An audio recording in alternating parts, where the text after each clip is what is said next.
a couple years ago here in London.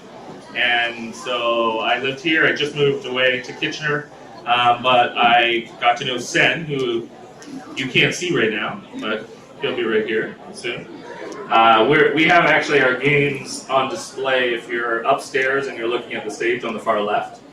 I believe Sen has about 7 games that are on the market right now. I could be wrong on that. He'll correct that. And myself, my first game is just coming into stores in 2 weeks. So I have an advanced copy that's just for promotional reasons that I have it, but it will be worldwide in stores November 3rd. And so my game is called The Walled City. It's a Euro strategy game, if you're familiar with those terms. So the idea is there's kind of 2 schools of thoughts for games. There's kind of American-style games. Sometimes it gets the bad name of Ameritrash. And then there are kind of like Euro-style games. And so Euro is usually, they value certain things like no player elimination, different paths to victory. Often the games are, an hour in length or so, and so you evaluate, who's the winner at the end of that. Often the themes are non-violent, and so that's kind of Euro-style games. And then Ameritrash, or I like to call them trash can, because there's lots of Canadian ones as well, not just American ones. That they'll maybe have, real swings and lots of like dice rolling and maybe like wars and violence, and I also like to call them fun games because you often have fun. You just need to get your dice roll on. So that is kind of 2 schools of thought. Most of the games that Sen and I design are more leaning to kind of the Euro style, but that is kind of where we're dabbling. Myself, I co-designed my game, The Walled City, with a guy named Steven Sauer, who lives in Toronto, and our game is actually published by a Canadian publisher, Mercury Games, who's a spin-off company from Stronghold Games. The person who started Stronghold Games and started Mercury Games. His name's Kevin Nesbitt. With that said, I don't want to talk too much because I'm guessing you guys probably have questions or thoughts. So maybe I'll just start Q&A, and then when Sen comes, he might say some things, and you might ask something that might trigger a story or an idea from there. I'm actually reading, on a side note, I'm going to promote this book, even though it's not my book. It's called Board Games That Tell Stories, and it's designed by, there's the brains of the operation. I'm just the beauty. And the book, the designer, he's like the designer of like Robinson Crusoe and New Era and Imperial Settlers and lots of Witcher coming out. But anyways, it's kind of like 10 years of his experience of designing games. So like even behind the scenes of some really awesome games. So I highly recommend that. I said I was going to go into Q&A, but do you want to do a little intro of yourself first? Hi, my name is Sen. I'm a board game designer. I guess that's why you're here, to talk to us about board game design. I've designed games for How long? Since, I don't know, 7 years probably since I started. So I've designed games like Belfort, Tortuga, Train of Thought, Akrotiri, which is just released Essen in this last week. I'm doing the Godzilla game, the card game coming out hopefully next year in time for the movies. So yeah, lots of stuff with board games that is very interesting in our lives. We spend a lot of time at conventions like this talking to people about board games and board game design, and nothing really, I think, makes us happier than to talk about board games. Not just the playing, not just the review, but specifically about board game design. So that's what we want to have a Q&A session with people who might be interested in designing their own board games or have designs that they are thinking of.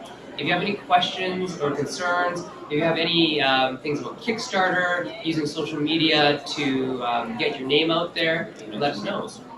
Oh yeah, and we also, Daryl and I are the co-hosts for a web show called Maple Syrup. It's every Wednesday night live on Google Hangouts. You can find us at maplesyrup.com. And what is Maple Syrup Show? MapleSyrupShow.com, sorry. Sadly, somebody camped on our URL. And so anyways, let's just open it up for questions. Does anybody have any questions about board game design? Yeah, go ahead. I have a question about, one thing within the game, but designing the instructions so people understand it. What are your tips for that? Because I put games on the shelf because I've never been in Mensa, so I don't understand these rules. Great question. So the question is, how do you make board game rules understandable? The first thing, who here's a comic book fan? Okay, because you're here, so you probably are. This is a good crowd for that. Yeah. Half of my world is in comic books and the other half is in board games. So from the comic book side, I learned very early on writing comic books that when you write, the art is actually secondary. It's the storytelling that's the most important thing. So clarity is first and foremost the thing you want to get across to your audience. And in this case, it's even more important because if you don't tell the rules in a clear and succinct manner, the game breaks. You can't play it. Like you said, you put it on your shelf. You just shelve it and you never look at it, and that's $40 that you spent that you'll never get back. Or you sell it for a slight loss and let that person deal with these obtuse rules. So simple, clear, to the point, lots and lots of graphics, description of play in words and in graphics. One thing that I like is to actually look at children's games rules. So companies like Hava. You've ever seen Hava games? They're those little yellow boxes of games like Animal Upon Animal and Super Rhino, which are great to play as adults as well, especially if you had a little bit to drink. They're fun. But the rules have these things we call them sidebars. They're basically writing in the margins, and it might have a paragraph of text, and then the sidebar will be one sentence that basically boils all that text down to the one thing that you need to know if you pick the game up after playing it maybe a month ago. Say, oh yes, I need to deal each player 5 cards. The paragraph will say, deal each player 5 cards face down. The player can then pick up the cards and blah, blah, blah, blah, blah. But in the sidebar, it just says, deal each player 5 cards. Because that's really all you need to know. The other thing for writing rules, kind of a rule of thumb that I follow with my co-designer Jay, is we develop what's called a player aid first. So if you're used to modern board games and you've seen some games that have player aids where it might be a mat that you put in front of you and you store all your cards and your money on one side. So a player aid, has anybody played Couriers? Or so it's a dice game. But it tells you which areas to put your dice, because if you didn't have little arrows on a sheet of paper telling you where, you might mix up which dice you've already used versus which dice you can then have ready versus which dice go into your pool and all that kind of stuff. So one of the pieces of advice that we often give new designers is to design a player aid first before you start even writing the rules, because if you can design a player aid, you can teach from that, and then you can write your rules from that. The other thing that we often do is, my partner Jay is very, very good at speaking. He's a salesman by nature. He's out in BC, or he would be here as well. So he has his patter down. And so when he teaches somebody how to play a game, I'll sit there with my camera and record him, and then we'll write the rules based on how he explained it. Because really, when you think about it, that's what it should be anyways, right? That really should be how is it explained, is how it's written.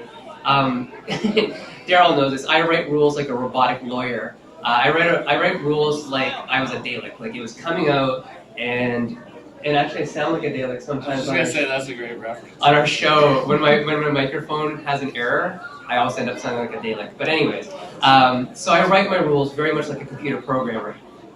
And then I have the luxury of having a bunch of people that surround Jay and myself who are a really good rules editor, and they humanize it for me. So they get that this is exactly what should happen, but then they figure out a better way to tell it.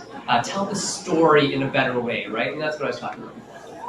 I'll just jump on that, because especially, so I think also it's really key to get other people looking at it. So he was just saying, like, breathing life in and into it, but also like blind testing. So one of the things we really do later in the development stage is, here's the rules, can you figure it out? And then ask back, why didn't you get this part or that? And really like interact with people and find out what came across, what didn't get caught. If you start seeing patterns of certain things that are not being caught or they're not being taught at the right time, then that can really be misconstrued. And so even like little exercises, we've given lectures at schools and teaching courses and stuff like that. If you just go through just a simple exercise like write the rules to tic-tac-toe. Oh God.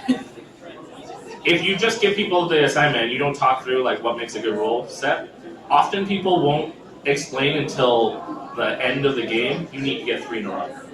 Now, why would you do that? You need to say that up front because you got to understand your goal of the game. So you got to think through the whole process of, there is a kind of a flow. So look at good rule books and then imitate them. Like at the end of the day, if it's